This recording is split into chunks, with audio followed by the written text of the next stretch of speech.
لیکن وہ صبر کر رہا ہے، اللہ تعالیٰ اس کو غلامی سے بھی نجات عطا فرما دیتا ہے۔ اور اگر کوئی شخص قید تنہائی میں چلا جائے، قید میں ڈال دیا جائے، لیکن وہ بندہ صبر کرتا رہے تو اللہ رب العزت اس کو صبر کی وجہ سے اس قید سے بھی نکال دیتا ہے۔ اب یہ حضرت یوسف علیہ السلام کی زندگی سے ہمارے لیے واضح یہ ہدایات موجود ہیں، اور اللہ نے فرمایا ہے اور جو صبر کرے اور تقوی اختیار کرے اللہ اس کا اجر ضائع نہیں کرتا۔ جب ہمارا رب ہم سے فرما رہا ہے کہ صبر کرنے والوں کا اور تقوی اختیار کرنے والوں کا میں اجر ضائع نہیں کرتا، تو پھر ہمارے اندر پھر بھی شکوک و شبہات آئیں اور ہم صبر کرنے کے بجائے ڈگمگائیں، تو پھر ہمارے یا تو ایمان میں کمی ہے یا پھر صبر کے اندر وہ طاقت نہیں ہے۔ تو مصائب، مشکلات اور مصیبتیں یہ آنے جانے والی چیزیں ہوتی ہیں۔ تو یوسف علیہ السلام کے واقعہ سے ہمیں جو چیز ملتی ہے وہ یہ ہے کہ ہم نے صبر کرنا ہے اور استقامت کے ساتھ اپنے مقصد پر ڈٹے رہنا ہے۔ اور اگلی جو بات ہے، چوتھا جو سبق ہمارے لیے اس میں موجود ہے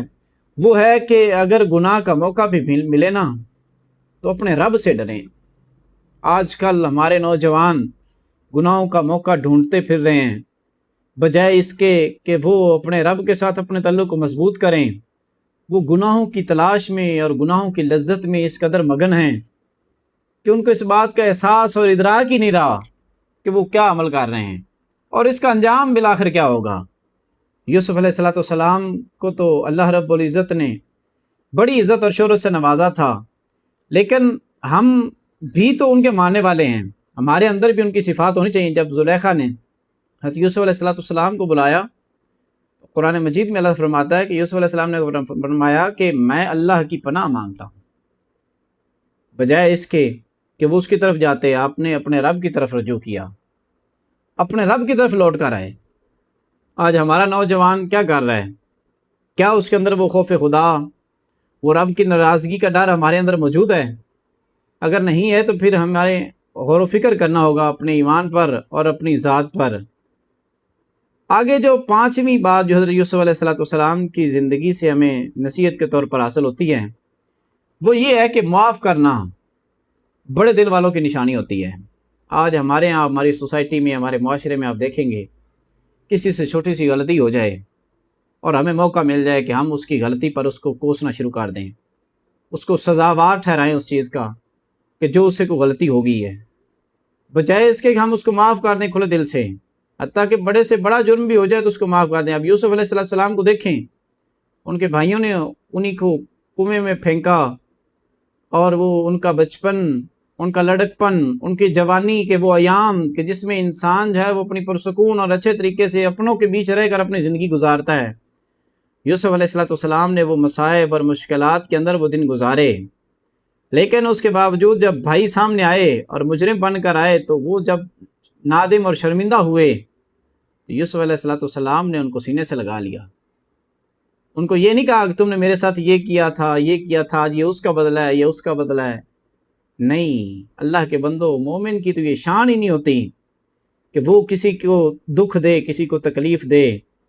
اور ہم تو ویسے بھی نبی علیہ السلام کے امتی ہیں کہ جو تکلیف دینے والے کے لیے بھی دعا فرماتے ہیں، جو مصائب دینے والوں کے لیے بھی دعائیں کرتے ہیں کہ شاید ان کی اگلی نسلیں، آنے والی نسلیں جو ہیں وہ اسلام قبول کر لیں اور مومن ہو جائیں، مسلمان ہو جائیں۔ اور آج ہم بھی اپنے آپ کو مومن کہنے والے ہیں، لیکن ہمارے اندر اگر وہ صفات نہیں ہیں تو پھر ہمارا ایمان اور محبت کا دعویٰ تو پھر جھوٹا دعویٰ ہوا۔ خدا را اپنے دل کو بڑا کیجئے، کسی سے غلطی ہو جائے، کوئی کوتاہی ہو جائے، جانے میں ہو یا انجانے میں ہو، اپنوں سے ہو یا کسی اور سے ہو، جس سے بھی ہو، دلوں کو بڑا رکھیے۔ دل بڑے ہوں گے تو اللہ رب العزت اس کے بدلے میں ضرور اپنی نعمتیں عطا فرمائے گا۔ اور اللہ قرآن میں فرماتا ہے آج تم پر کوئی ملامت نہیں، اللہ تمہیں معاف فرمائے۔ اب قرآن مجید اس بات کی گواہی دے رہا ہے کہ یوسف علیہ السلام نے کس قدر کھلے دل سے ان کو معاف فرما دیا تھا اپنے بھائی۔ تو کیا ہمارے اندر یہ خوبی پیدا نہیں ہونی چاہیے؟ اور پانچویں اور آخری جو بات جو ہے یوسف علیہ السلام کی حیات مبارکہ سے ہمیں ملتی ہے وہ ملتی ہے بھائیو، اقتدار مل جائے تو تکبر نہ کریں۔ یہ نہ کہیں کہ یہ کامیابی، یہ اقتدار تو میری اپنی وجہ سے ہے، نہیں، اس کی نسبت اپنے رب کی طرف کیجئے اور اپنے اندر عاجزی اور انکساری لے کر آئیے، تاکہ وہ جو اللہ رب العزت نے ہمیں ایک ذمہ داری دی ہے اس ذمہ داری کے ادا کرنے میں کسی قسم کی ہم سے کوئی کوتاہی نہ ہو، اس قدر وہ کہتے ہیں نا کہ جہاں دی ہوئی اسی کی تھی، حق تو یہ ہے کہ حق ادا نہ ہوا، تو جب وہ اس کے سامنے حاضر ہوں تو پھر یہ شرمندگی اور یہ جو دو نمبری کا ایک احساس ہوتا ہے کہ انسان جو دنیا میں کر کے آتا ہے تو وہ پھر احساس نہ ہو۔ صحیح طرح سے حق ادا کریں، عاجزی اور انکساری کو اختیار کریں جب اللہ تعالیٰ کوئی عہدہ، کوئی اقتدار، کوئی بھی کسی بھی حوالے سے اللہ تعالیٰ جب نواز دے تو۔ آخر میں دعا ہے کہ اللہ رب العزت ہمیں سیدنا یوسف علیہ السلام کے جیسی طہارت، صبر، پاکیزگی اور استقامت عطا فرمائے۔ اللہ تعالیٰ ہم سب کا حامی و ناصر ہو۔ اگر حضرت یوسف علیہ السلام کے واقعات سے متعلق آپ کو کوئی سوال ہو تو کمنٹ سیشن میں آپ پوچھ سکتے ہیں۔ باقی یہ ہے کہ آپ ہمیں دعا میں رکھیے، اور اگر ہماری معلومات آپ کو اچھی لگیں تو دوسروں کے ساتھ لازمی شیئر کیجیے گا۔ اللہ رب العزت ہم سب پر اپنا کرم اور فضل فرمائے۔ والسلام علیکم ورحمۃ اللہ وبرکاتہ۔